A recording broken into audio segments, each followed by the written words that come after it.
First and only on 4, gun drawn, window bashed in. Tonight, a hectic incident involving 2 officers and a woman. Those officers' actions seen in the video are being investigated by the FBI and Missouri Department of Public Safety. Good evening. Thank you for joining us. I'm Steve Savard. I'm Samantha Jones. The woman tells us she's the victim of excessive force by 2 separate police departments, all because her tag was expired. The story is tonight in North County and Velda City. Only News 4's Ashley Lincoln has more of that exclusive video. Ashley? Well, Sam and Steve, right now I'm in front of the Velda City Police Department. It's one of the 2 departments involved in this investigation. Now, I did confirm with the chief that officer involved in this situation is no longer with the force. The woman telling us, however, that both officers involved did not tell her why she was being questioned until she was placed in handcuffs. Now she tells us that she is filing legal action against both of these departments.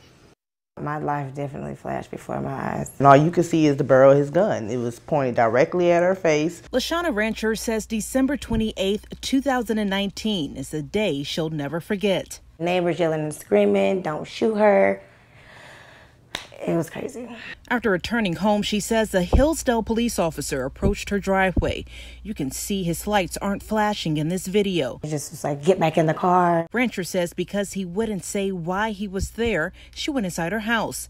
After a few minutes, a Velda City officer arrived, and she says she watched him remove a temporary tag from her car. Eventually, a tow truck pulled up, and I was like, okay, wait a minute. Rancher went out trying to back her car onto her property to prevent towing. And they pulled the gun out on me. The Velda City officer is seen drawing his gun, then hitting her car several times, breaking the window. I can't really believe that this has happened over a temp tag.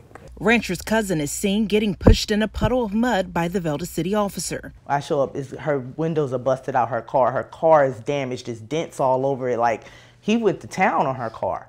I reached out to the Velda City Police Chief for a comment on this investigation. He emailed me a statement saying, in part, that after seeing video of the incident, I see no wrongdoing by either officer. This is a clear case of people not taking responsibility for their actions. The chief goes on to claim that Rancher fled from police who were trying to perform a traffic stop. A claim Rancher and her attorney deny.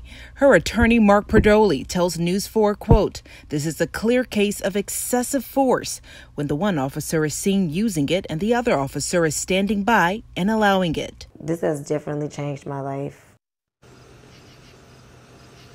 And despite Velda City Police Chief telling us that Rancher broke the laws again, she was arrested that day and taken to jail.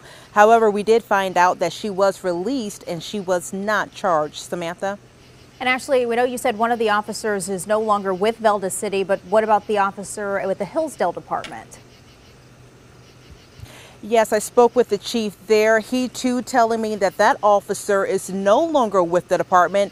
However, both chiefs are telling me that both of these officers did leave their department for reasons not related to this case.